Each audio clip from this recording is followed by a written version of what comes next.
Let's talk skin. Let's talk truth. This is Barefaced Chat, and I'm Kelly Saynor. I've spent over 2 decades in aesthetics, seen behind the filters, under the makeup, and beneath the skin. On this podcast, we strip back the noise and get real about beauty, identity, and everything in between. In this episode, we talk skin, confidence, reinvention, and what real customer care actually looks like. Because skin isn't just skin, it's your story, and I'm here for it. I'm Kelly Saynor. Are you ready for some barefaced chat?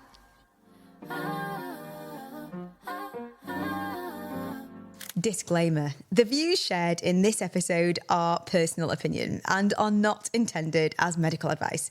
Always consult with a qualified professional before making decisions about your skin or health. Obviously, Michele was the most natural next choice for this because we did a bit anyway, didn't we? We've done a bit. We tried a bit. We tested out the podcast in the beginning. Yeah. When I'm here, right at the beginning. Right, with Anne. And it feels like this podcast was something that we'd spoken about. You tested it out first of all. You are the most natural speaker. I know it's hilarious between the both of us because I go around the houses a lot, which has been a running joke since you've arrived, since we met each other. Yeah, I kind of offended Kelly.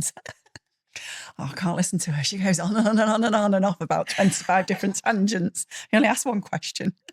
I'm very passionate, Michele. She is. That's what I put it down to.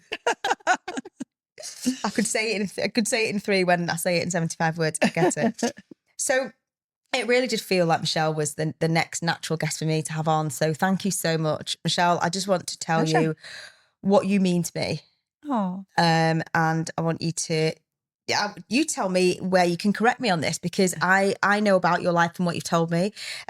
You've far become a friend rather than a patient of mine, but I think I needed to have you in my business from the moment I met you. And I said that to you. I'm having you. I'm having you. I'm going to have you. So for me, Michele, some people walk into my life as clients and leave us as friends, and that's 100%. I'm not leaving, am I? You're not leaving. No, she's not leaving. She's staying. It's like she's dying. Say goodbye. Leave us friends. Like your P45 on the way out. But you know what? They walk in and as clients, obviously, and you for sure stay as friends, and because this you need. This is so natural, by the way. No, she's all natural. Not. And stay because you need them in your corner. And my guest today, for everybody listening, is exactly that. Michele's my friend, a colleague, and regularly makes me absolutely howl every day. But she came to me as a patient, and it didn't take long before I saw your potential, your passion, and the powerhouse behind who you are as a person, and everybody else that you influence, Michele. I don't think you see it, but we all do. With a really, really huge career for me, listening to you talk about your life that spanned between air travel, fashion, sales, and now coming into aesthetics. You've had a real gamut, but it all feels linked in a way. Yeah, I think it is. I suppose it is all linked because it's working with the public. Yeah. And when you work with the public, you never get 2 days the same. True. Every day is different. True. So you've not got the time to get bored with it. Mm. And every day it's a new challenge. Every day there's something different. Every day there's somebody new to talk to every day. Yeah. So that's why I enjoy working with the public. It takes a certain special kind of person though, and I think that given that you've had a really colourful, interesting, textured life, you've been lucky enough to be exposed to lots of different types of people, and you couldn't do the job that you do, could you, if you weren't prepared to work with everybody and to speak to everybody? Because not everyone wants to do that and finds it easy, and you'll do that. Kind of bite your tongue sometimes. Very true. Quite a lot of the time, but no, it's you make it look good. Everybody's got a different story to tell, and everybody's got a different experience, and sometimes when you speak to people, it's so like we were saying before, you'll speak to me and you'll go onto 25 different things, and somebody might ask you a question, and you try to get your head around it, and then you think, well, what do they actually want? Yeah. And it's just trying to understand people and trying to to help everybody get their heads around what they want, need, and to help them in that way, if that makes sense. 100%. Well, listen, everybody that's out there listening, Michele started off with Air 2000. Yeah. Lived in Hong Kong, raised two fabulous boys. She is one of the most capable, grounded, fiercely loyal women that I know. And she juggles her time now between Medica Forte,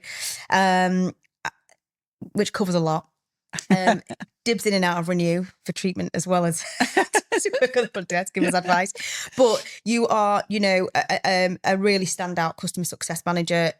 You also work for Outdazzle, which is a really like luxury fashion retailer in Alderley Edge, helping women look and feel their best. Before that, you also worked in another shop, dressing women, making them look and feel great, because that's all it's about. When they come into the shop, you can probably see it on their faces, what they want, when they want, why they want stuff.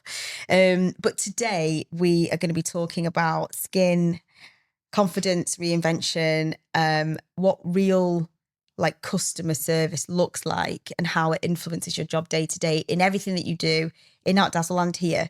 But please, everybody, put your hands together. Woo, for Michele. Welcome to Barefaced Chat, Michele. Thank you. Thank you for having me. Oh, thank you for joining. I mean, what was your first thoughts about coming onto a podcast? Like, were you excited? You're like, oh my God, no.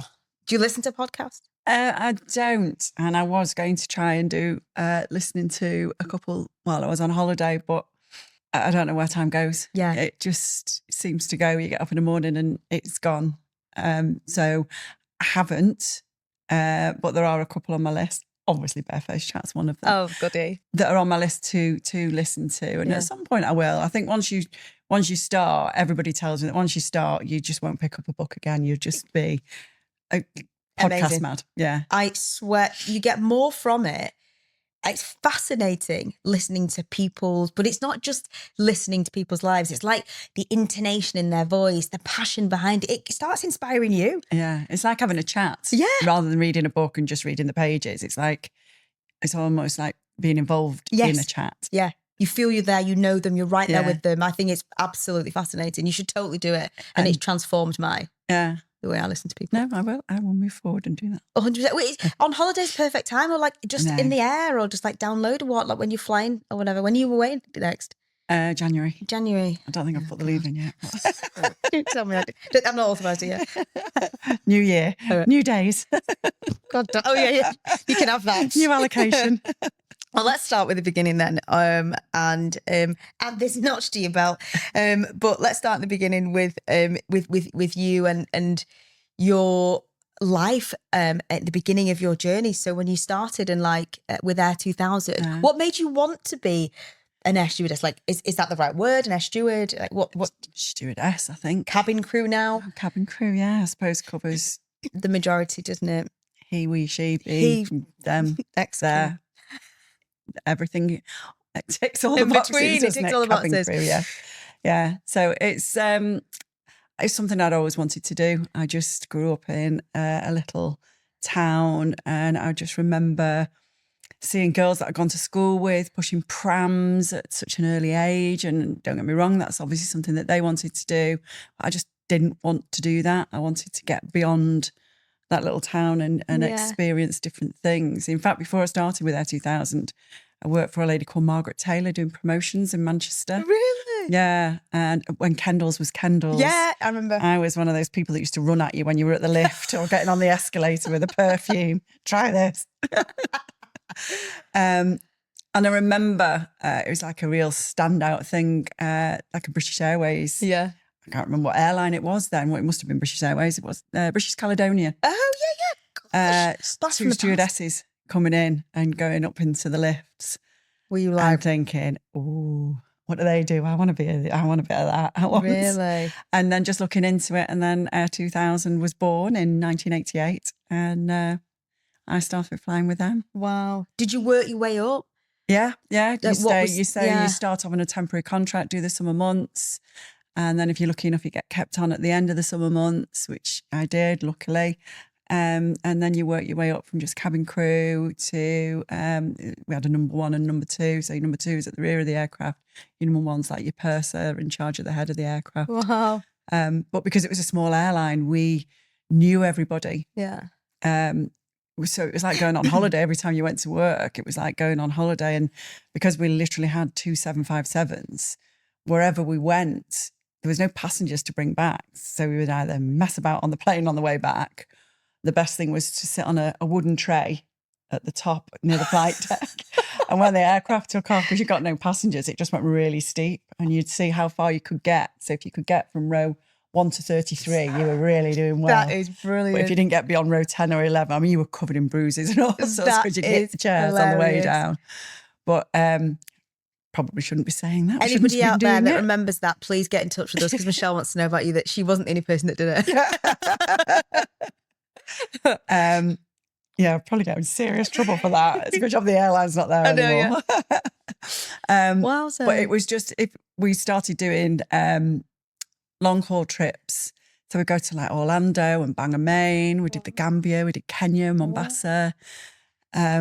We just had an absolute ball. I remember the aircraft through the winter months because we were a summer, because we just started out. Yeah. The aircraft got chartered by some very wealthy people. We went to Brazil. So we've been down the Amazon, sailed down the Amazon with the cabin crew. Did you get to do that? Yeah. So, when people talk about like a really good way to see the world, like, is it? Because, people say, well, the layovers are only like a few hours here and there. It was. Like, I don't know. You're lucky enough to do some of the things, right? I think I was very, very lucky to have done it when I did it. Right. Because, and especially with the company that I did it, because it was a small airline. Like I say, we knew everybody, every flight you got on, hence getting too friendly with the captain and marrying him and having 2 children with him. But the typical story. Yeah. But you just knew everybody. So it was like, oh, you're on such a trip. Yeah. And it was like going away with your friends and everybody wanted to do everything because it would be the first time we'd been to Orlando or to the Gambia or to Mombasa and everybody. And every time you went, the crew, before you had found a new restaurant or a new shop or a new spot that you had to go and see. Cool. So we always had massive recommendations to go to places because somebody had already done it the week before. Yeah. So you just saw so much of the world. It was incredible, but I don't think it's like that now. No. There's an element of it and you can go and see parts of the world. I think a lot of people are going out to Dubai to fly for Emirates because I think they have quite good stopovers. So you get stops. You do, but I think they're generally around 36, 48 hours. So you've not got it. Which is, and it depends where you're flying from and the time zones you're flying. So a lot of the girls try and stay in, if you're Emirati time, so that they're not jet lagged when they get home. Yeah. So that's more hours off you seeing things and sightseeing and everything. But again, they still have the massive insight from all the previous cabin crew of where are the best places to go, what's the best thing to see, which are the best restaurants, all that sort of stuff. So. Given then that you worked for a brand that, or at the time a really well-known airline that I think we all are aware of the rules and regs. It felt like that. I don't know if it's still there today, but you certainly felt like you were looking at women that all looked the same, that all dressed the same. Even I remember feeling like, I want to do that when I grow up. Yeah. Because you all looked immaculate. There was never anybody really that like bigger, like that you weren't allowed to go above a size 12. Gosh. You had to go and report to the 6th floor if you went above a size 12, or you were not grounded as such because they'd find a job for you on the 6th floor, which was like our head office type thing. That's dreadful. Yeah. So if you went above a size 12, it was like, well, you were put on the fat list. Oh my God, that's absolutely diabolical. But I think every airline was the same then. Yeah, I think everybody was the same. But your grooming and everything, you had to have your hair back. If I had my hair tied back and got a few wispy bits, I was always in trouble for wispy bits. And you had to have bright red lipstick on, even if you were on a night flight throughout the night when you got off the following morning, because you're representing the airline. There's a certain look. Mm-hmm. I mean, I'm talking 88, 89, 90. It's a long time ago. And we did have aeroplanes then. It wasn't black and white days. Horse and carriage. We did fly. So there was an image to portray and an image that you had to keep up with for the airline. I get that, but especially for women. Yeah. Was there many guys doing it back then? A few, yeah. Right. Yeah, quite a few. Yeah. Apart outside of pilots, and what was it just like? Okay, there's a typical guy that would do this, or like, was there? Because I think typically gay guys were seen to do it because it was kind of a glamorized, like, trolley dolly. These words that were used to associate. It just wasn't. It's just not fair. It's not, but then it was held in quite high esteem. If you walked through the airport, we used to have little books that kids wanted your autograph from when you were walking through. I must say. It was always quite striking. We used to have a black and white checked jacket, like with a little stand-up granddad collar, and then like a black pleated skirt, which after you'd spilt Bucks Fizz over, it had lost all its pleats and it was just like stuck out. But again, the service and everything that you did. I mean, the boys always wore blazers, waistcoats, ties, shirts. So it was like a 5-star service almost. So did you feel that? Yeah. Did you feel part of that? Yeah, definitely. Definitely. At 6 o'clock in the morning, though, when you're trying to walk up an aircraft that's shaking like mad with the turbulence, and you're doing a Bucks Fizz service and a headset service and a hot croissant service and a hot breakfast service and then hot bread rolls and teas and coffees, and the aeroplane, because you're on a ski flight that's like 2 hours long, and you've got to get the whole service in. You've got to do everything, every aspect, the duty-free drinks.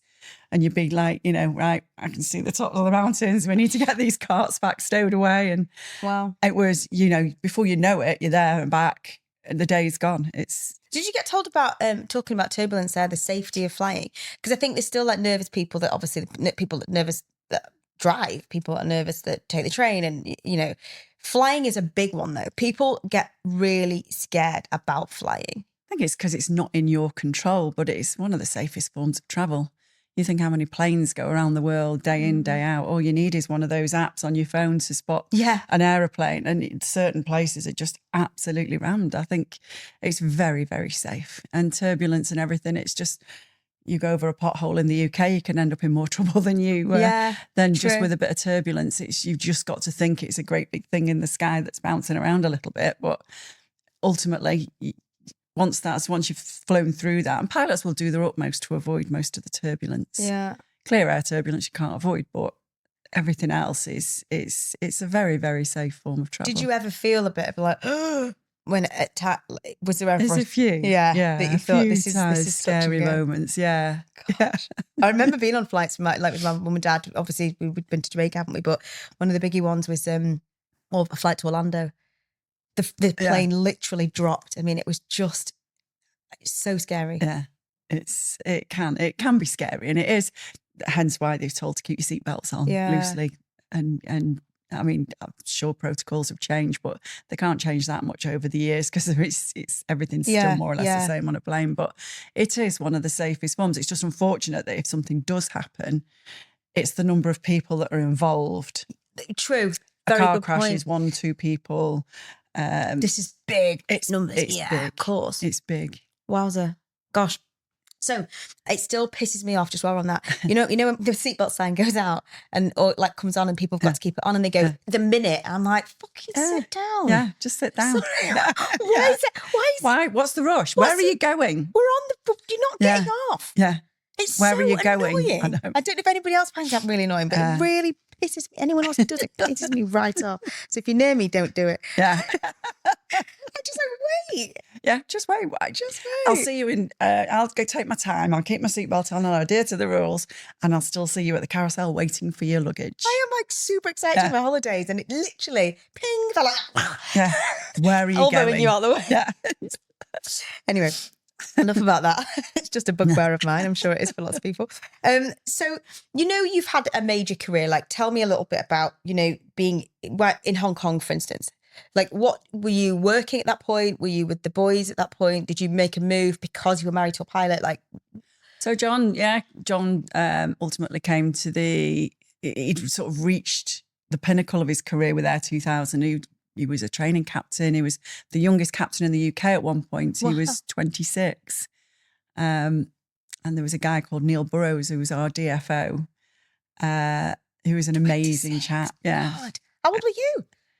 21. Wowza. Oh my gosh. And the Ark was still being built. You heard it here first. When was We that? helped with the arc. 1907. No, I'm joking. Go on. So John was a young pilot. He didn't particularly want to go into training because it was the flying side of it that he loved. Yeah. So we got a job with Cathay Pacific in Hong Kong. So Oh my gosh. Was it packed insane? our bags, went out there. I loved it. Absolutely loved it. Settled in, wanted to do something because I didn't have the children then. Yeah.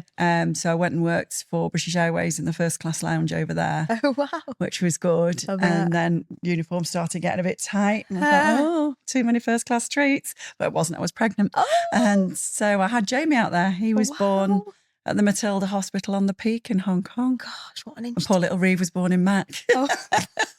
But they both, that's hilarious. Yeah. Oh, but So yes, I had Jamie out there. And then I think it was about a year later, we came back to the UK. Yeah. And then John took a basing with Cathay Pacific in Paris. So we were there for a few months. Still can't speak French. So literally up sticks and that you went there. Yeah. Wow.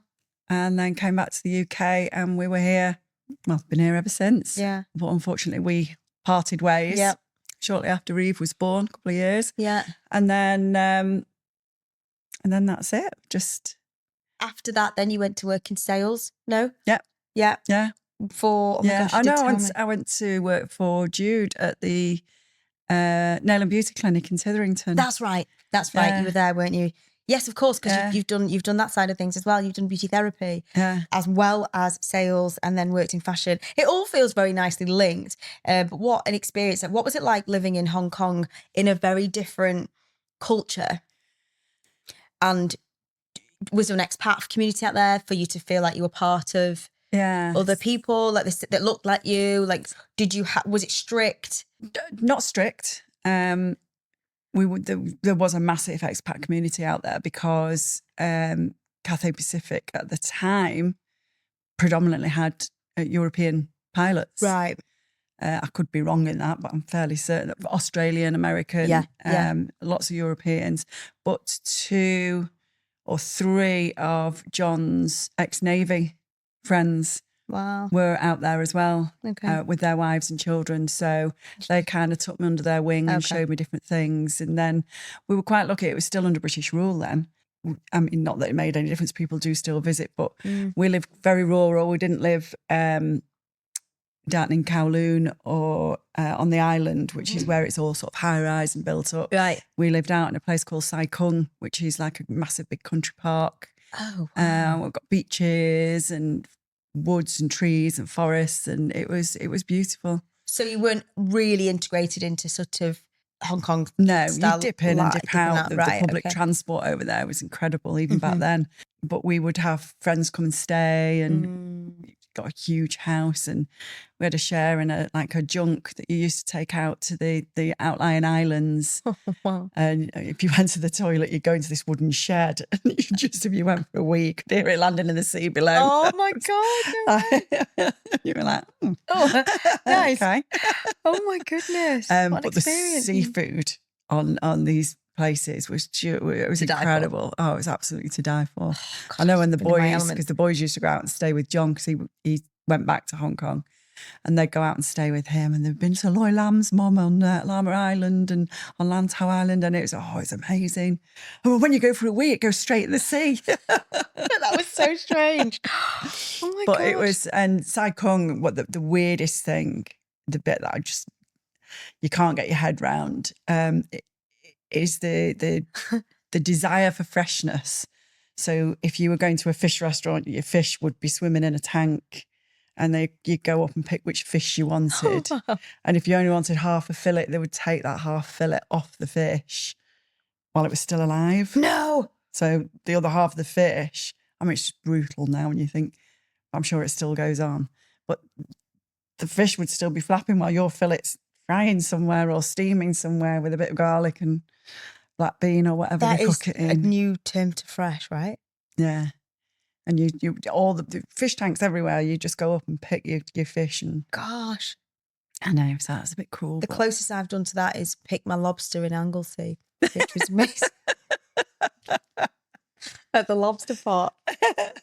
So that was my experience. Comes pretty close to yours, actually, You still Michelle. feel guilty though, don't you? Massively, yeah.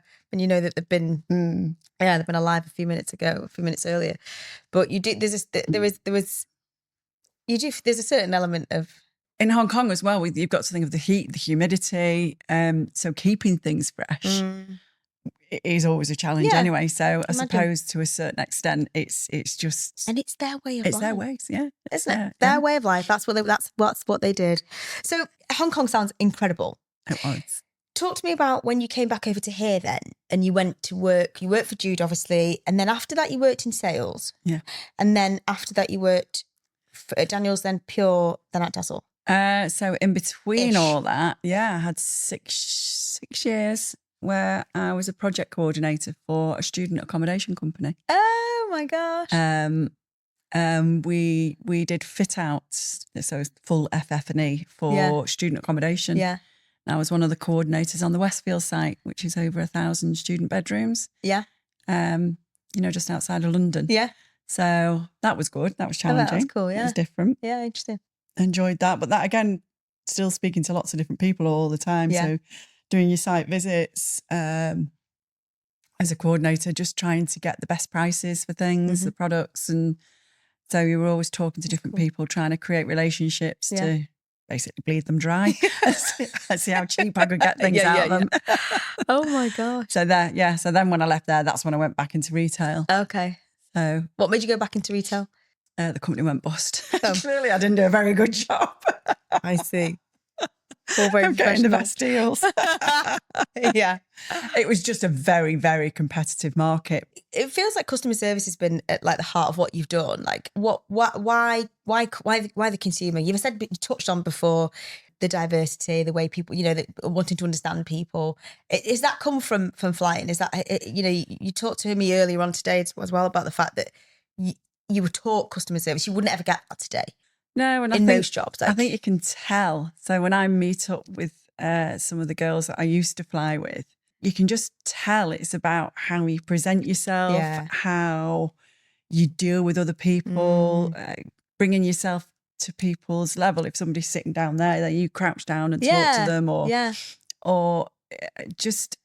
But there's an element of that you have to enjoy talking to different people and listen to different people's stories. And the customer service side, we spent probably most of our training on customer service. Wow.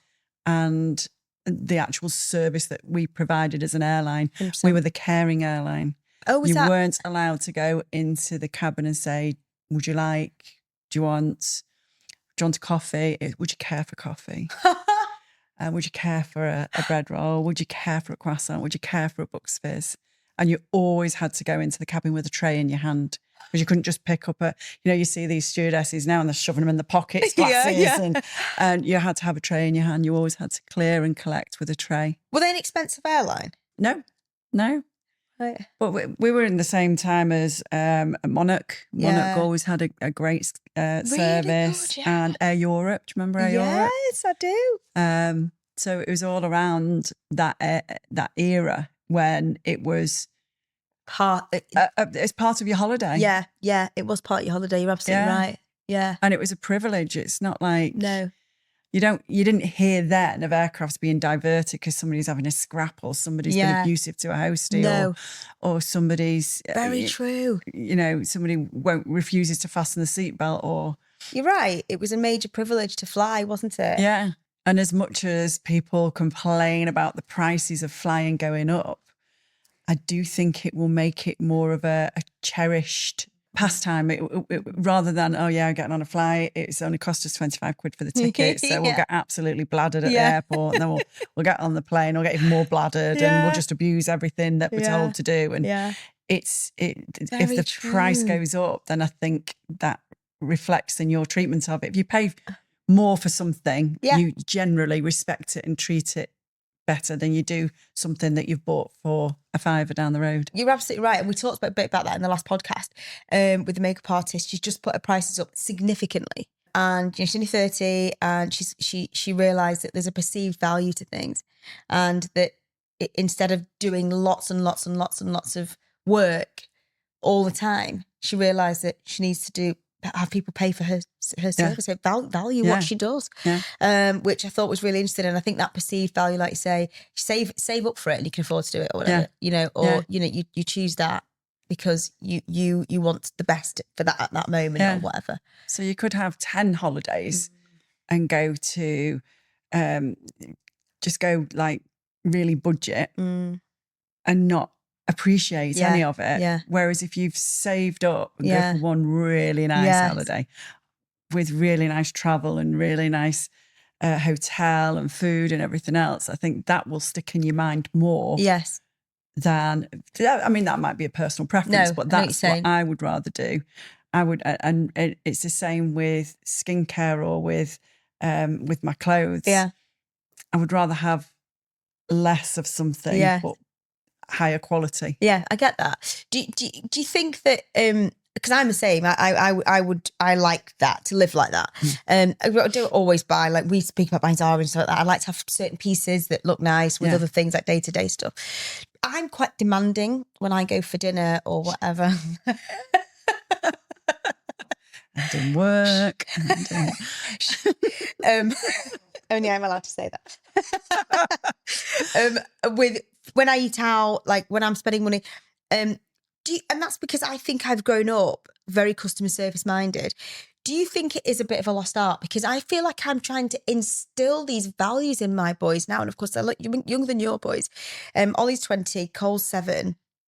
And I feel like not even my boys, general public doesn't feel like it's got this level of service that I want to see just from going to the post office. Yeah.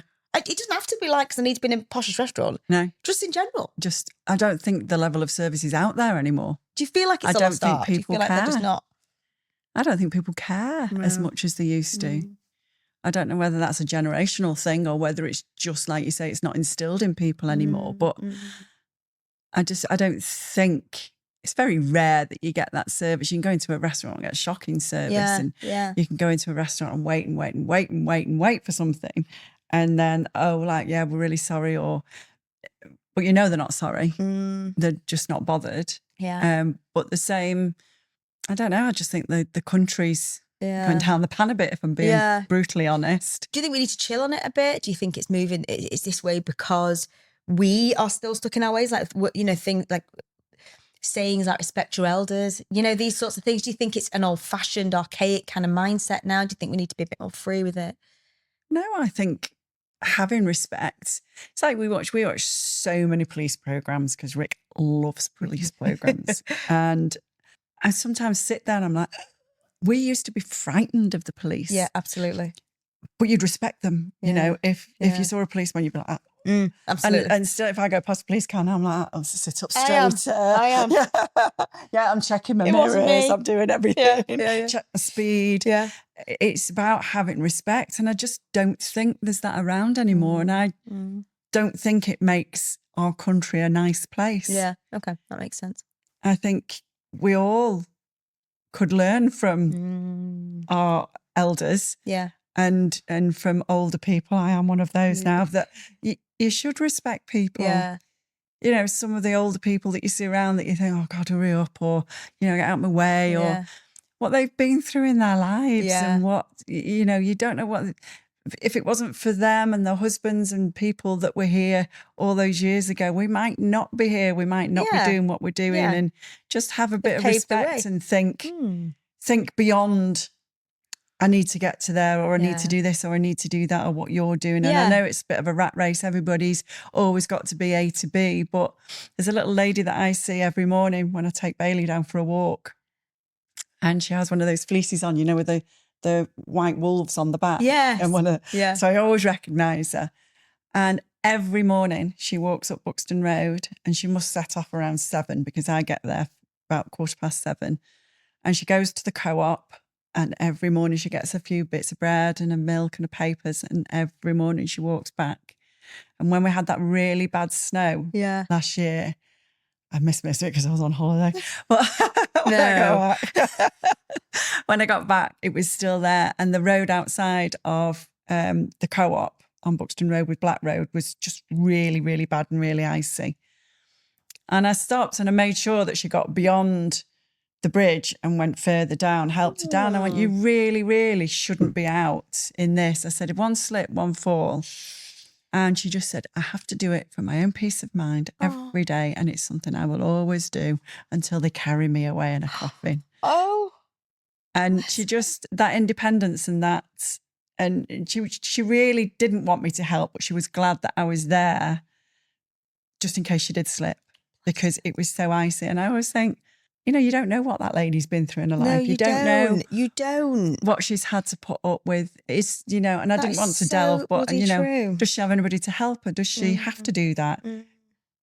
Can she get it, Deliveroo to deliver it, you know? But Does it's she not have a about phone? that, is it? No, it's about her getting up, getting dressed every day and going up there. And it'll be interaction with people in the co-op. And I see so many people walk past her and not speak. And so whenever I see her now, I always try and speak to her. God, that's just testament to who she is. That's why she's here, isn't it, Michelle? She helps the needy. Not that she's needy. I think she's needy. And if you're out there and you're listening, then this is Michelle that speaks to you every day. This is me. I want to mither you every day. She's going to hit me with a stick one day. I was like, will you just leave me alone? For God's sake. Mither Turns around and goes the opposite way. You now obviously work for both Medica Forte and Outdazzle, which you like the blend, don't you? Yeah.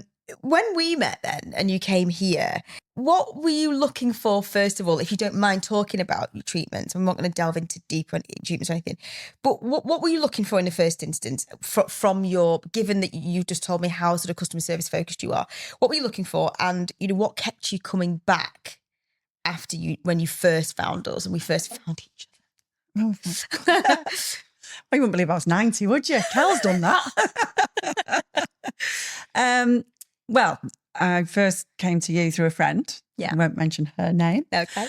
Just in case nobody else knows she comes. Full confidentiality. And she recommended you highly to me because she'd got an hour's slot booked in with you to have a treatment, and she got here and you went, you don't need anything doing. You're not ready for it. And that was such a refreshing change from going where I'd been before, just because I'd have a little bit of Botox. At that point, I didn't have anything else. Yeah. I just thought everywhere I go now, it doesn't matter whether you need it or not. They just like whack it in and just hope for the best. And you used to have this frozen forehead look. Yeah. And I remember coming to you when you say, no, we're not going to put this in. We're not going to do that. We're not going to do this. We're going to, and then softly, you know, come back in 2 weeks if you're not happy with it and we'll top up.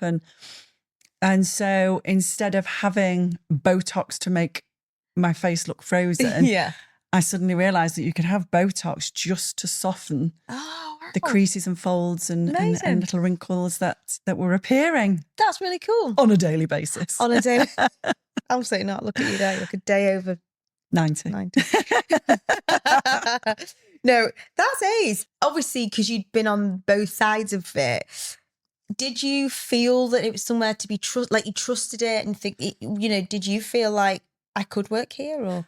Yeah. There was always a nice atmosphere. It was a nice environment. You were never rushed. It was all quite laid back and chilled and always friendly. And the fact that it's, you know, you can just pull up, park, come in. You're not walking past a load of people going, oh my God. Yeah, absolutely. We know where she's going. Obviously, you don't work, people that might not know what we do, there's two elements of what we do here, isn't there? Like the clinic's downstairs and you work upstairs for Medica Forte. Has working in Medica Forte given you a newfound respect for aesthetics and aesthetics practitioners, or vice versa? Or has it changed your perception of the industry in terms of skincare treatments, like what's out there, regulation, given you know that you came to someone that says no? We do talk a bit about this is a great customer of upstairs, and that's what you do. Yeah. This is the ideal customer of who you speak to day in, day out. Has it really changed your perception of the industry, given that we did the TV, the video thing together as well, didn't we, with the short film? And has it enhanced or exposed your love of skincare? I said, like, tell me about like just the synergistic part of working upstairs. It's definitely changed my perception of it, because I used to think that you would go out there, and I think there are still clinics out there, and it would be just sell, and just get as much money to make over that till as possible. Doesn't really matter what you end up looking like. I think here is more of it's aesthetics, but it's treatments. It's unless of course you want. Yes. I mean, some people do want that look. Yeah. But I think both you and Sharon are both very mindful of the fact that people just want to slow down the aging process a bit, to improve. Yeah. Just for people to look at you and think, oh, you look really well. Yeah. Not what have you had done. Yeah. Absolutely. And there's a lot of that in the industry. Yeah. It also surprises me just how popular aesthetics is. Yeah. I think because people don't talk about it, you don't realise just how many people are having a little bit of something done, and how long it's been around. Yeah. Is amazing. Massive. We think it's something that's only been going 10, 15 years. Yeah. But it's actually been around for a long time. Longer. Yeah. And then working upstairs is, I just think it's a great way. I mean, it's, like I said before, it's every day is a different day. You're speaking to different people with different needs, different wants, different requirements, different problems, different. But again, most people that we speak to are all just about improving people's lives. Yeah. They're all amazing. Everything they're wanting is just to make their patients feel better, to improve their lives. I'm not sure. I think I've probably strayed slightly off the question that you asked me there. But perfectly.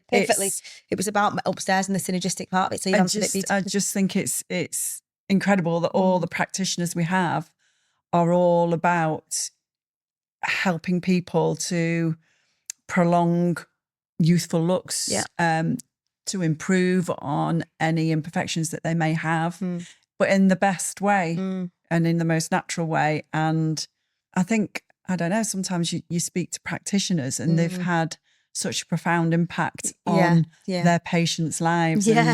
And you see it on Instagram posts, you see it on some of the feedback that we get from practitioners and their patients of how it's improved their lives, just having a chemical peel. Yeah. You just don't think. Has that changed your perception? Would you ever think, oh, I'll just go in for a peel? Was it, obviously it's Botox before. Have you thought, oh my God, this is the first thing I should be having? Yeah, I do, because I just think if you have a chemical peel before you start any treatments, then you're starting with a good canvas. Yeah, absolutely. So you might get such an improvement from a chemical peel because you're basically stripping 2 or 3 layers, maybe more, I don't, off of. So you're starting with a new canvas. You're starting with fresh skin. That might be all you need to achieve. That might be all you want to achieve. You might get the look you want and see the improvement you want without having to go down the line of fillers or Botox or anything else. 1,000,000% agree with that. And it's really nice to hear you say that. So, but it's not just your face. You can have, I mean, ladies, I burnt hair quite badly when I was a teenager. Yeah. So I'm very freckly, very big wrinkly hair. Yeah. The fact that you could have that there just to improve all of that look. You can have it on your hands for people that are worried about aging hands. And it's just, I know it's chemicals, it's a chemical peel, but it's a very natural way, a much more natural way of improving your skin tone and texture without having to pump it full of stuff. Do you ever preach this gospel to your peers outside of work? Do you ever find yourself talking to, I don't know, anybody from Dazzle or your mates, just be like, why wouldn't you consider this? Yeah. Do you? Yeah. Yeah. And have they got the same thoughts? Like, is there still a bit of a stigma with peels? Are they a bit like, some people will come into me and say, if I'm an out Dazzle, just say, do you mind me asking where you get your Botox? Oh, right. And so then I'll go down the route. I'll obviously tell them where I get my Botox, but ask them what they're trying to get rid of. Nice. And then I'll say, have you tried a chemical peel? You know, and we've got the 2 peels. One's not quite as invasive as the other one, Yeah, as in yeah. downtime, both medium peels, but Yeah. downtime wise, it's much more manageable, etc. And I find that I do that at balance as well. Oh, cool. You know, because Ellie used to Yeah. have enzyme acid, Yes. fruit Yeah, enzyme fruit acid, peels. yeah. And she'd be like, oh, I've had a peel. And then when I had the super blend, I was like, and I've had a peel. Actually had a peel. Yeah, Wanna it's see? coming Yeah, off. yeah. So in that respect, yes, I do try and say to people the simplistic term is, if you're starting off with a good canvas, Yeah. then you can actually really see what bits you want treating and what you might not want anything after. Yeah. Might be shooting, renewing the foot and say, just have a chemical peel and don't come back to renew. You won't need to. You look amazing. Yeah. Do not come back.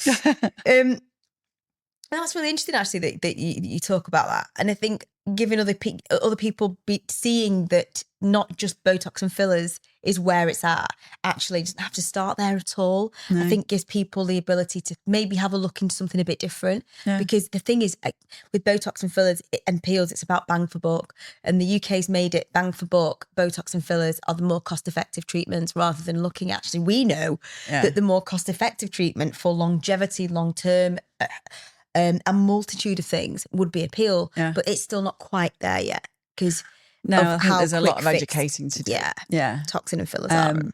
If a price at an aesthetics place is cheap, it's probably too good to be true. They're not using the best products. No. They're not using good quality products.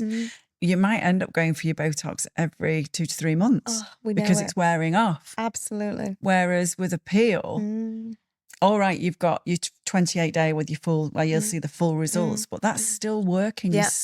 Your cell turnover is still going way beyond the 28 days. Absolutely. And so, and it's newer skin all the time that's coming through. Yeah. So you can't replicate that with a filler or Botox. 100%.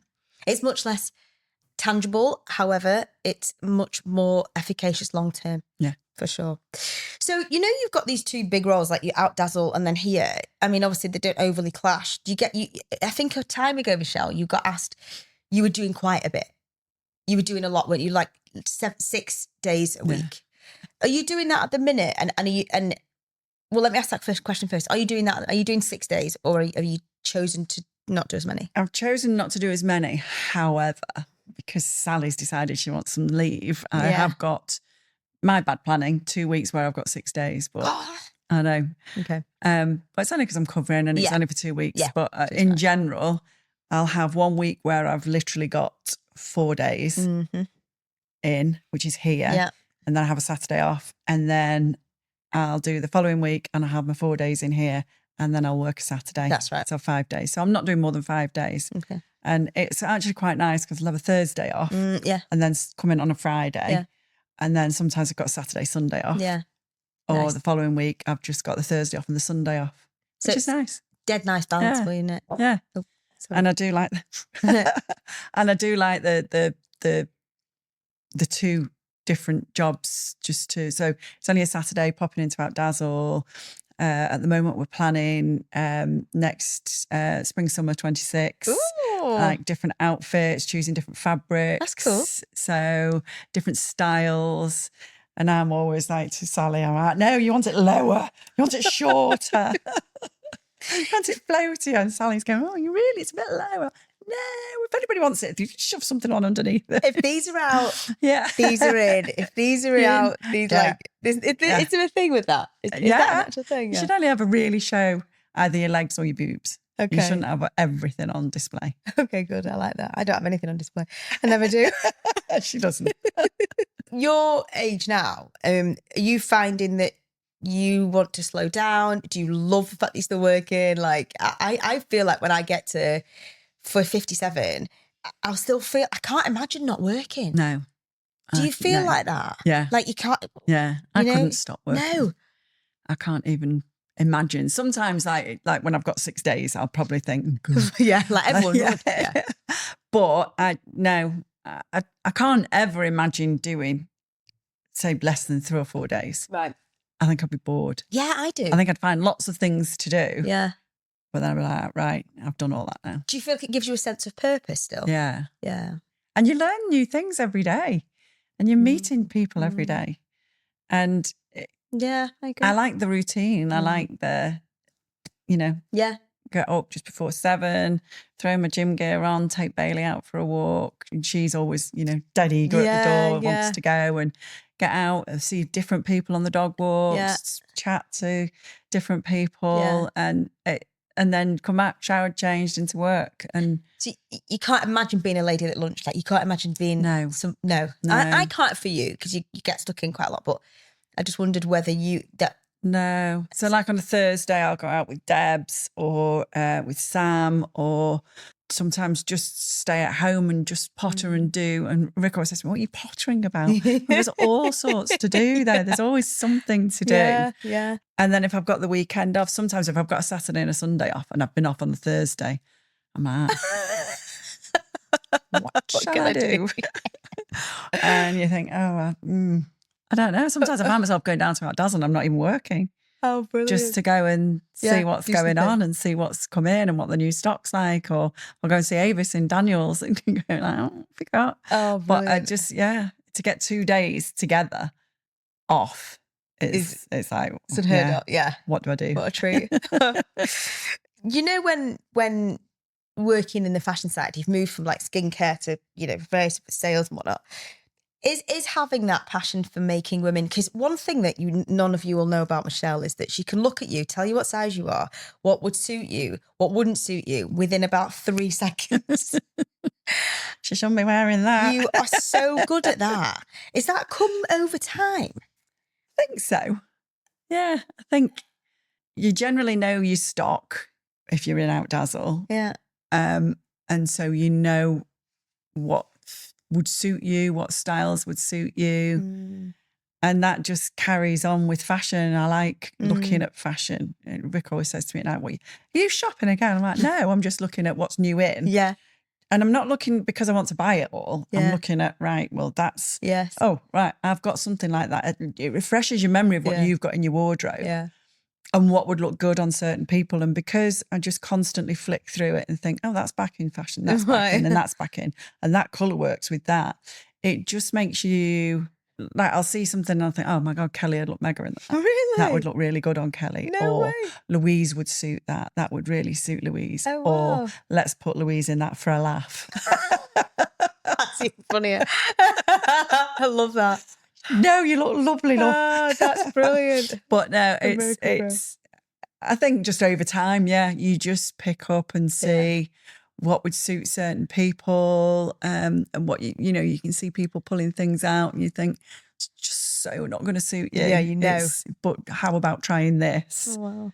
And then they try it. And again, when you're in somewhere day in, day out, because obviously I was in Outdazzle full time at one point, you just know what will fit people, what will suit people. And there's nothing nicer than knowing that somebody's been and searched everywhere for a garden party or a holiday outfit or a wedding or a mother of the bride or a party that's coming up, and knowing that you can just pull something out and go, you look amazing in that. It's just such a skill though. It really is, because you think that, oh, that'd look amazing. I can't do it, but you do it and you get it bang right every time. Well, I couldn't do Botox or fillers. I could, but I'd love to see your face after Very true. Quite right, Michele. We all have our skills. We do. Maybe I'll stick to mine doing that. Yeah. You always take an interest in your own style because you always look freaking stylish. Do you apply that same style to other people? Do you know proportion-wise, like face-wise, hair-wise, colours? Like, is it your own sense of flair and style? And was Hong Kong an influence? I don't think Hong Kong was, because it was just so hot and humid, and they've got an amazing fashion scene in Hong Kong. But where I lived, so it was like kind of out in the country, and it was just, we were just very casual. But for me, it's just learning over the years what I think suits me and my style and what I'm comfortable in. I know that I've got quite a long body, so anything with a waist just doesn't look good on me. I tried a dress on an Outdazzle the other week, and Sally went, oh, you could, well, it was a couple of months ago now, obviously it was a white dress. She went, oh, try this on, it'll look, I want you to have a white dress. And so I tried it on, it came out, I was like, Little House on the Prairie wasn't the look I was going for. Not the thing. I look like little Bo Peep. I've had to put a bonnet on. We were howling, laughing. I'm like, yeah, maybe not. Maybe not the little white dress. Oh, that's hilarious. And it's a style that this certain brand has done forever. And I've had it in a floral print before, but because you can't see that band in the floral print, you can't see how high the waist is. Yeah. So you would, But in a plain print, it was up there and I just looked ridiculous. But we started doing a really good thing in Outdazzle at the minute with young Ella, who's got like a washboard tummy and, she's only about 4. And she does all the Instagram posts. Yes, and so doing like a mum and daughter almost type thing.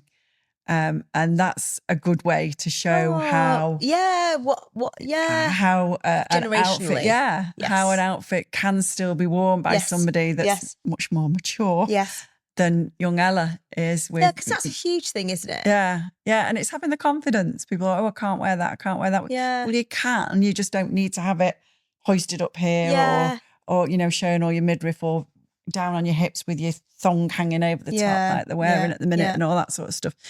It's just showing different ways to wear it and different and mix and match that that you don't have to buy that because it's a set and it's a top and a bottom. You can mix. You can wear that top with something else. You can wear the bottoms with something else.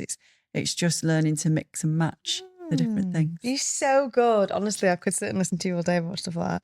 You're so interesting. One of the other things I want to talk to you about is your change in mindset in skincare here. Yeah. Does the Gluceuticals skincare range make perfect sense to you? And if it doesn't, there might be a few things that you tweak about it, because we all love like a face oil, or we'd all wish that actually despite it being in this treatment range, this is a treatment range, isn't it? There are certain luxurious things that you might want to see in a range like this, but you haven't got it. So you stick to, like you've said about a famous brand recently, Nip and Fab, we'll say it and we'll put it in the captions because you love it and we love the branding guys. You've done a great job. I know that even though you work here, the Gluceuticals make sense to you. It's not just because you work here though, is it? No. You would, even as a patient of mine, despite being here, you'd probably have taken them on, right? My friend Sammy always says to me, I'm an advertiser's dream. If something comes up and it says it's limited edition, I'll buy it, whether I need it or not. And if there's a new product, she'll be like, of course you've tried it because it's been plastered everywhere. Of course you've got it, of course. And I have got drawers and drawers full of products where I've got to have it. Have you seen what it does? Have you seen what it does? And I'll use it twice and think, I don't like that. It's rubbish. It doesn't do anything. It doesn't do half of what it says it's doing. So for me, the Gluceuticals is just bang on. It's so for me, the 5-a-day is just a moisturiser. It's just everything in one. It's out of stock. I'm really sorry, everybody. But it's due back in any minute. Yeah. It's just, it ticks all the boxes for your moisturiser, your calming, especially at this time of year. Absolutely. With radiators coming on, central heating and everything. It's so calming. My face flushes at this time of year. It just goes bright red when you go, because you're going, I'm out with the dog in the morning. Cold, hot. Yeah. So it helps with all of that. Drink more alcohol maybe because you have to keep warmer nights in. Alcohol, something just in general, like you'll be flushed more, won't you? Because we're going hot to cold, cold to hot. And people that suffer with rosacea find it this time of year, like maybe because you may be seeing your pals more, you're not drinking as much water maybe. So in the summer months, we drink booze, but in winter months, we drink more red wine. Yeah. Like we're drinking more like rosy things. You see my little eyes prick up when she said alcohol. I thought she was going to offer something then. And on the alcohol. Congratulations, Michelle. Yes. Yeah. That's a huge seed. We dehydrated a massive part of it. Yeah. And so, but the 5-a-day ticks all of that. And then, my favourite pep talk is just incredible. So good. Used 2-3 times a week. Just takes all that. Because it does kill your skin, doesn't it? The central heating. Absolutely. So just to take off that very, very top surface layer with Pep Talk and give your skin that tightening I must say though, Michelle, right, I feel really honoured that you love this skincare. Honestly, because you, like you say, you're an emphasized dream. Your friends know that about you. You've been exposed to shit loads of skincare throughout your life, all over the world. Yeah. Yeah. And you've come back to gluceuticals. And I've come to the gluceuticals. But it's such a testament to like for you to use it. I mean, hit reset 3-4 times a week. Just so good. It's amazing. It works though. It works. I have the occasional holiday throughout the year. Let's not go there, people. So even though I use my SPF like rigorously and I wear a baseball cap, my head's under the umbrella, my freckles just see the sun and just think, out we come. Yeah.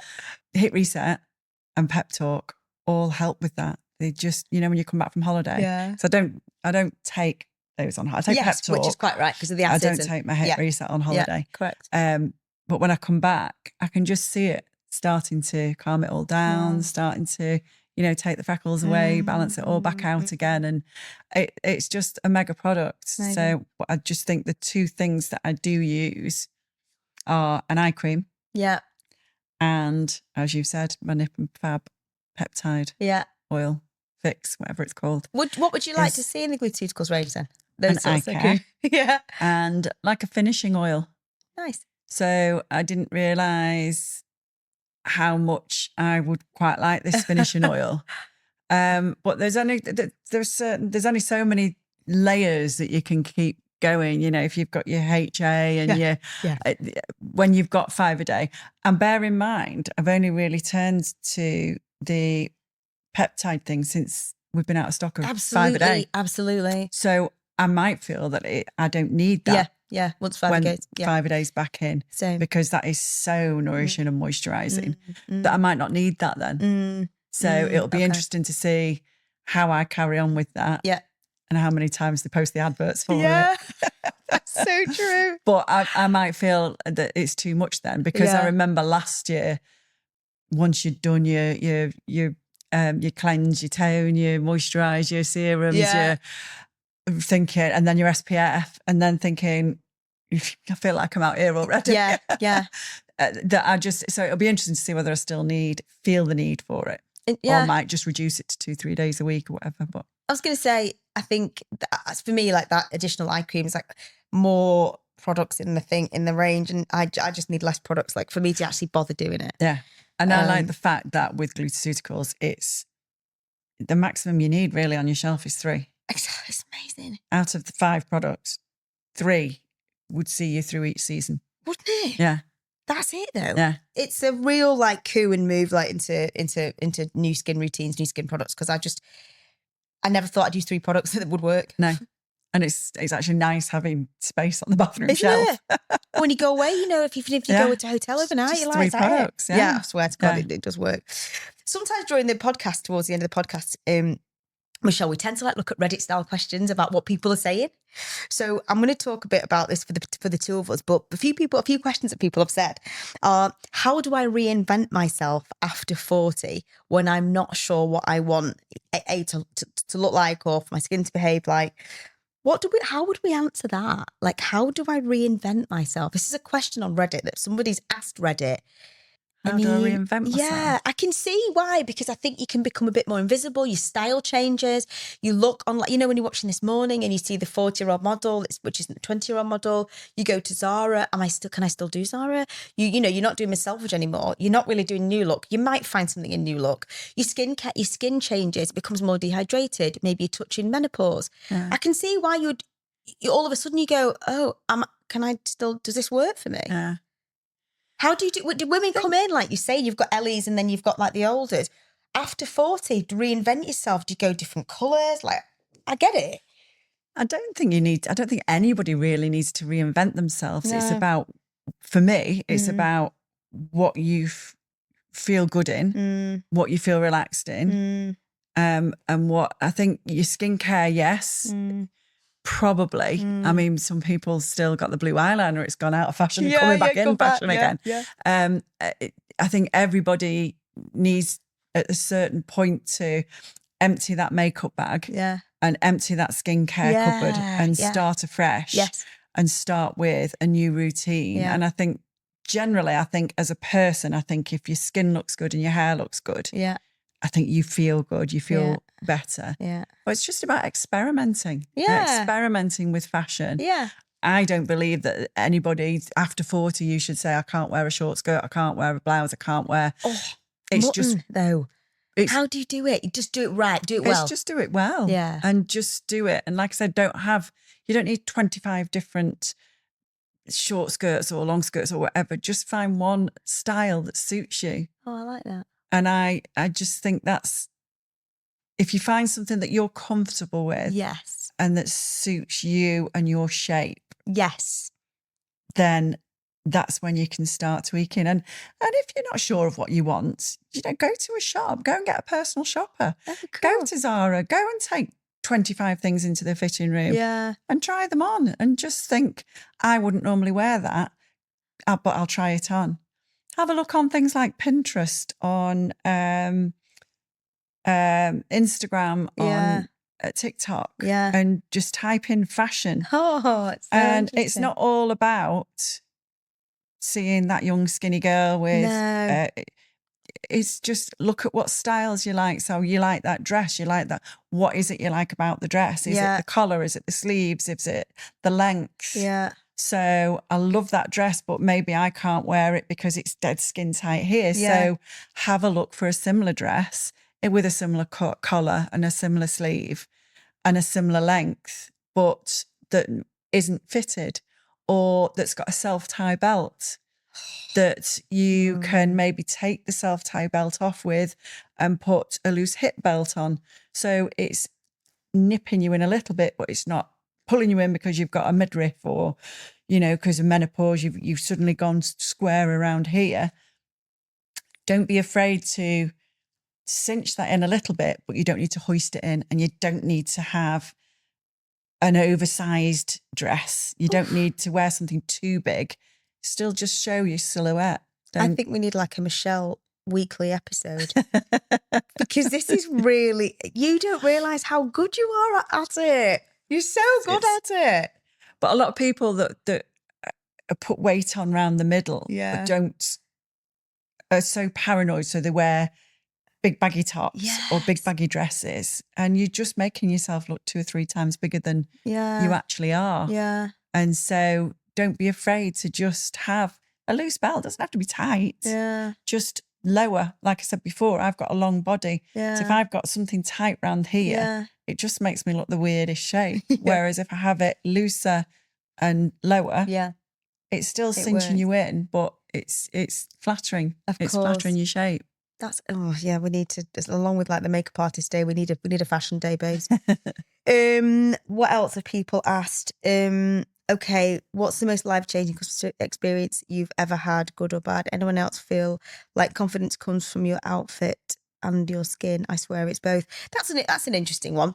Anyone else feel like confidence comes from your outfit and your skin? I swear it's both. For me, it starts with skin. If I look in the mirror and I feel crap or look shit or whatever, I'm periody, I've got spots today, like I know why. It's hormones, I swear. It will affect my confidence a bit. Yeah. And I can cover myself up. Yeah. So it's not about, if I can just put a baggy jumper on, or if I'm bloated or whatever, I can cover it. Yeah. Whereas it's for me, it's my like what people see immediately. It's your It's my face. Yeah. What about you? First You impression. saying? Can you go out thinking I look shit hot in this outfit? I can tell me if I can. I think if I know if I'm tired, that you can always tell with my eyes. My eyes give so much about me away. But if my outfit, I can cover that by not power dressing, but making sure that my outfit takes away from my face. But I also think if your hair is if you like your hair, if you're happy with your hair. Yeah. But I do think a lot of it comes from within. If you can look after your skin, I mean, you can't always help a sleepless night or whatever, but if your skin looks good, then you, like you say, scrape your hair back. Yeah. You can just throw something on. Yeah. You know, if your face and your skin's glowing, you can just throw your tracksuit on, you can throw your gym gear on, and you still look good. So I do think it is about what you eat and it's about your skincare. Yeah. Oh, Michelle, she's a dream, isn't she? Well, I mean, once again, obviously, it's always a pleasure to talk to you. You're absolutely fascinating. I always say that listening to you is just, I could just sound like, carry on, keep going. That's because I'm nodding her off. She's nodding off here. No, it's really. I'll come and read you a interesting. bedtime story. I was going to say, you can get cozy and blanket on. It's always really interesting, and you've always got loads to say, and you've got a really nice like way of putting stuff, and listening to people and making them feel seen and heard, especially because of your tapestry of life that you've had. Have you enjoyed it? I have. I can't believe how quickly it's gone. Is it what you thought it was going to be? It's a bit more relaxed than the first one. Yeah.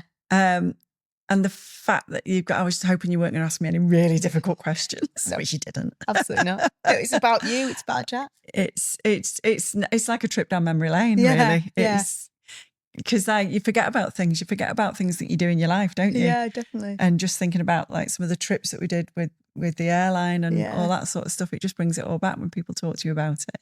You don't often get a chance to sit and reminisce. Yeah. So because it's who you are today. Yeah. It's who sat in front of me. That's what's made you who you are and how like attractive you are. All your experiences. Yeah, defo. Oh, thank you so much, Michelle. Thank you for having me. I'm coming again. Yeah. We'll have a chat upstairs as well. Okay, done. That's it for today's Barefaced Chat. Thank you so much for listening. If you've loved this conversation, make sure you follow, rate, and share. It really helps more people find us and join the conversation. I'll be back next week with another honest, unfiltered chat. Because skin isn't just skin.